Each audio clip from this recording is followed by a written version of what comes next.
We are on the morning break in the questioning of Linda Holden, the former detective constable who was a family liaison officer to the Lawrence family in the aftermath of the murder of Stephen Lawrence.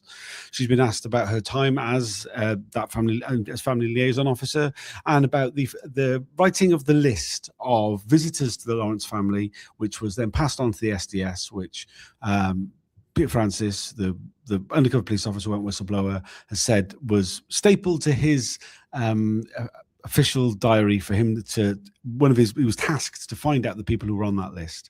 I'm joined by Evelyn Lubbers, the Undercover Research Group. Initially, Linda Holden was questioned about her time as a trainer of surveillance officers. She claimed that this role had nothing to do with her time as family liaison. She's been very tight-lipped. Yeah, she has clear boundaries of what she says and what she doesn't, and what she sees as her responsibility back in the day, and what was done with the information. So there's she's been shown all kind of reports which said which had opinions or impressions of the sphere in the house and how many people there were, and she says that is not something I saw. There were, there was one report that said it's so difficult to get a sort of personal meeting with Doreen and Lawrence, the parents of Steve Lawrence,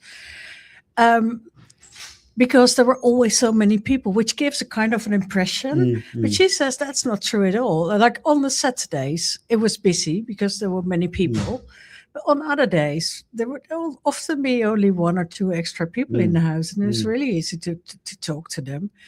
And she really denies that she was there to gather intelligence. She was just there to see if they were okay, if the parents were okay, and whether they needed any information about the inquiry. And the fact that she went with them on one of the vigils at the police station, she said, I was just there to support them. Which, it just obviously, and we could be, because we saw there were some of the handwritten reports that she'd filed, which kind of detail, Neville Lawrence says he's going on a march. He hasn't informed me of how many people will be attending. The very much typical police reports about a public order event that may be happening.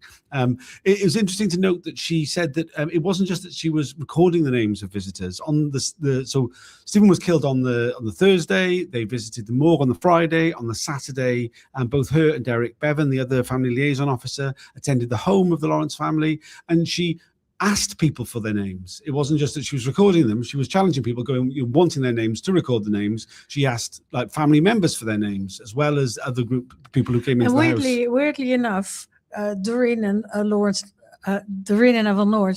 did not protest against that day. That only came later. But of course, that was 3 days after the murder. It was that thing of you get the impression of a situation where there's a very distressed couple, and the police are in the middle of it, acting in a way that's clearly entirely inappropriate, and then the family not really being aware of what exactly is happening, and a couple of days later making an objection, going, "Why on earth are you taking this information? Why are you writing things down?" Well, it's not just the writing things down; it's the challenging of people, asking them who they are, and asking them to stop doing this. So she said she stopped asking people for their names, but she would still record them if she got to find them out. And she was regularly filing information which she was putting into the information centre. She didn't know what it was for, but it was for the murder investigation. And she was asked, well, what was the relevance of this information to the murder investigation? To which she said, well, I wouldn't know. That's for the senior managers. And that refrain, that would be for the senior managers, sort of peppered her entire evidence. Yeah, it's I just did what I was asked to do, or she did more, but she denies any responsibility for what was done with her information. So I had no idea. I wouldn't know. I didn't think about it. She's been described as a lackluster witness by some people on Twitter. And I think that certainly, obviously, she was somebody who had to appear at the Macpherson inquiry. I don't know if she was questioned during Ellison. Obviously, there's been a lot of focus on these particular events. So this isn't the first time that she's been asked to scrutinise her behaviour. She was criticised at the Macpherson inquiry for the contamination of evidence, which is very serious, to do with the visiting of both the Lawrence family home and the bedroom of the suspects, which made, which affected the veracity of some of the forensic evidence. So she has come in for a lot of criticism for her role at the time. So she is very guarded, and that clearly is influencing her. Yeah, explains the way she's answering things. The importance of her appearance is kind of illustrated by the fact that Doreen Lawrence is here today. She thinks it's very important to know what people who came into her house after the murder of her son. It's interesting as well that there's a lot of times she's been asked her opinion and she's refused to give it. There's been comments that were made by her colleagues. There's comments that she had previously made. For example, she told McPherson that she felt that the Lawrence family, that Neville Lawrence was unduly influenced by Imran Khan. She was asked if she still believes that, and she said, Imran Khan was solicitor to Neville Lawrence and was advising him on legal matters. It's not for me to comment what he thought. Yeah, so she's very sort of, her guarded. Answers, guarded. Her answers are very limited. Also, but she also, like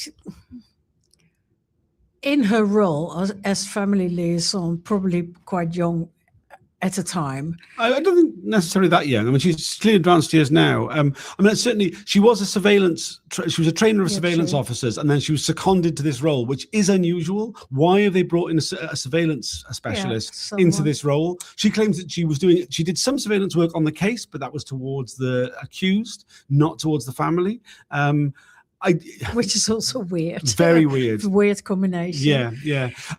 There is further questions for her. It was only a short break. We should probably head back in. Is there anything else you'd like to add? No. So it was already, the questions to her were already finished, which is early, but also understandable because she wasn't saying a lot.